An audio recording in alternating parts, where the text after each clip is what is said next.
सहारनपुर जिले का देवबंद मुस्लिम बहुमूल्य इलाका माना जाता है और ये एक ऐसा इलाका है जहां पर मुस्लिम वोटर कहीं ना कहीं जीत का सेहरा पहनाने में एक बड़ी भागीदारी निभाता है। हमने देखा कि पिछली बार यहां से बीजेपी की जीत हुई, लेकिन इस बार क्या कुछ समीकरण बदलते हैं ये देखना होगा। मेरे साथ इस वक्त मदनी परिवार के उमैर मदनी साहब मौजूद हैं जो असदुद्दीन ओवैसी की पार्टी से इस वक्त चुनाव लड़ेंगे देवबंद से। उनसे बात करते हैं सीधे। सर, सबसे पहले तो आपसे ये जानना चाहूंगी कि पार्टी से टिकट मिला है और एक ऐसी पार्टी से मिला है जो लगातार चर्चा में है, क्या कुछ तस्वीर बदल सकती है यूपी की आपको लगता है? अगर आप देवबंद से टिकट निकाल लेंगे और असदुद्दीन ओवैसी और सीट्स निकाल लेंगे, क्या कुछ बड़ी तस्वीर बदल सकते हैं असदुद्दीन ओवैसी? जी, मेरा तो यही कहना है कि ओवैसी साहब का जो एक मिशन है उत्तर प्रदेश को लेकर के, और हमने जो इस पार्टी को ज्वाइन किया है, तो हम लोगों का सबका और पार्टी का यही एक इरादा है कि बहुत बड़ी तस्वीर बदलेगी उत्तर प्रदेश के अंदर। और हम तो यही कहते हैं कि 100% डिप्टी सीएम हमारा होगा, क्योंकि कायद को मजबूत करना है और अपने आइन को मजबूत करना है और अपनी आवाम की आगे बढ़ चढ़ के आगे लेकर आगे जाने की उनकी बात करनी है। अपनी सीट को किस तरह बचाएंगे? क्या कुछ लगता है सिर्फ मुस्लिम वोट या बाकी लोगों को भी साथ लेके चलना है? सबको साथ लेकर चलना है हमें। हम तो सबके पास जाएंगे, सबके साथ और सबके विकास की बात करेंगे। सिर्फ ये नहीं कि मुसलमानों से काम हो जाएगा, सबसे सबसे मिलकर सबसे बात करेंगे।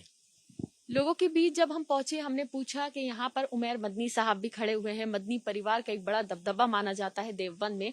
लोगों को पता नहीं उमैर मदनी कौन, ऐसा क्यों? लोगों के बीच नहीं पहुंचे, लोगों को बताया नहीं कि आप यहाँ के एक बड़े दावेदार हैं? ऐसा नहीं है कि दबदबा तो शब्द थोड़ा सा वैसा हो जाएगा। ये लोगों की मोहब्बत है, ओवैसी साहब की मोहब्बत है। उनके ओवैसी साहब के लिए उन लोगों के दिलों में ओवैसी साहब की मोहब्बत है और हमारे लिए मोहब्बत है। हमारे खानदान ने हमेशा, हमारे बड़ों ने लोगों की और कौम की खिदमत करी और हमेशा से करी, हम भी करते आ रहे हैं और आगे भी हम इस पार्टी के माध्यम से खिदमत करेंगे। उमैर मदनी देवबंद के लिए क्या कुछ करेंगे? क्या कुछ दावे इस वक्त आप जनता के बीच लेकर पहुंच रहे हैं? दावे तो देखिए बहुत सारे लोग कर रहे हैं। हम तो सिर्फ और सिर्फ संविधान और देश बचाने की बात करेंगे सबसे पहले, क्योंकि आप भी जानते हैं, मीडिया वालों से बेहतर कोई नहीं जान सकता कि देश किस स्थिति पे खड़ा है और देश के लोग किस स्थिति पे खड़े हैं।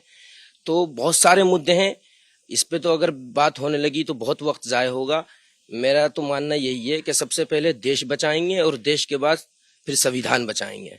देश और संविधान की तो बात बहुत हुई, लेकिन देवबंद के लोगों के बहुत सारे मुद्दे हैं।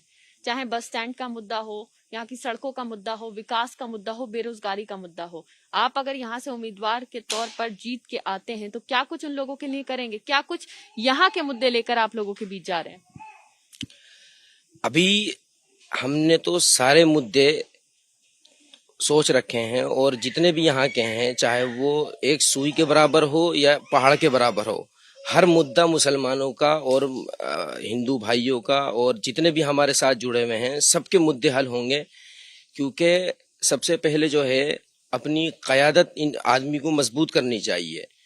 अब दूसरी पार्टियां और भी जितनी भी पार्टियां हैं यूपी के अंदर, चाहे वो समाजवादी हो चाहे बीजेपी हो, ये सारी पार्टियां बहुत सारे वादे सब कुछ करते हैं, लेकिन हम ये कहते हैं कि ओवैसी साहब ने उत्तर प्रदेश में पहली बार कदम रखा है, तो मुसलमानों को नहीं बल्कि दूसरे जनता को भी उन्हें अपनाना चाहिए और एक बार अपना कायद लाकर मजबूती के साथ देखना चाहिए कि क्या क्या हो सकता है।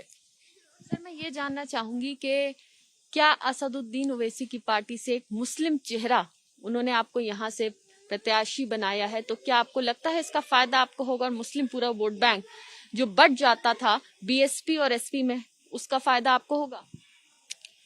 देखिए, अभी इस बारे में हम कुछ नहीं कह सकते कि इसका क्या रिजल्ट होगा और क्या नहीं होगा, क्योंकि अभी तक जो हम देख रहे हैं लोगों के दिलों में जो जज्बा है और जो मोहब्बत है, उससे तो यही उम्मीद है कि 100% सीट निकलेगी है और सारे काम होंगे इंशाल्लाह। सर, यूपी में तस्वीर बदलने की आप बात कह रहे हैं, लेकिन अगर बड़ी पिक्चर देखी जाए तो माना जा रहा है कि चुनाव में टक्कर तो सिर्फ बीजेपी वर्सेस समाजवादी पार्टी गठबंधन की है। क्या कुछ कहेंगे?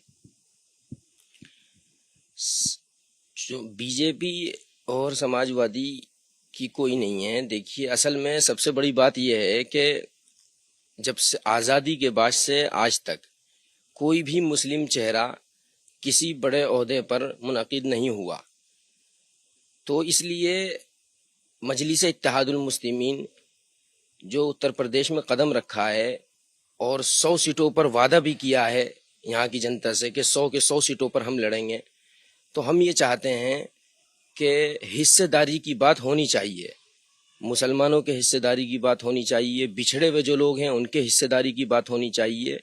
हमारा साफ साफ ये कहना है कि अक्सरियत के हिस्सेदारी की बात होनी चाहिए, अक़लियत के हिस्सेदारी की बात बहुत नामुनासिब है, क्योंकि जिस चीज़ की अक्सरियत है उसकी बात ज़रूर होनी चाहिए और हम इसीलिए आए हैं और आगे हम अक्सरियत की बात और उनका हक उनको दिलाने की बात करेंगे। सर, आप पूरी तरह से बात कर रहे हैं कि सिर्फ मुसलमानों की, लेकिन अगर आप देखें तो समाज में हर धर्म के लोग हैं, हर वर्ग के लोग हैं, उनके लिए क्या? अगर आप जीत के आते हैं तो सिर्फ क्या मुसलमानों के लिए काम करने वाले? देखिए, अगर हम इस विधानसभा से जीत कर आते हैं, जनता हमें चुनती है, तो इस विधानसभा में सिर्फ मुसलमान तो नहीं रहते, और भी जाति के लोग हैं, हिंदू भाई भी हैं हमारे, दलित भाई भी हैं, तो सबका काम होगा, क्योंकि जो एक रहबर होता है वो सबका होता है, किसी एक जाति का नहीं होता, माइनॉरिटीज का होता है। तो इस पर मैं इतना ही कहना चाहूँगा कि हम सबके लिए काम करेंगे। बहुत शुक्रिया हमसे बात करने के लिए। तो आपने सुना, उमैर मदनी साहब ने साफ तौर से कहा है कि अगर हम जीत के आते हैं तो हम सबके लिए काम करेंगे। कैमरा पर्सन अजय तिवारी के साथ मदीहा खान, एबीपी न्यूज, देवबंद।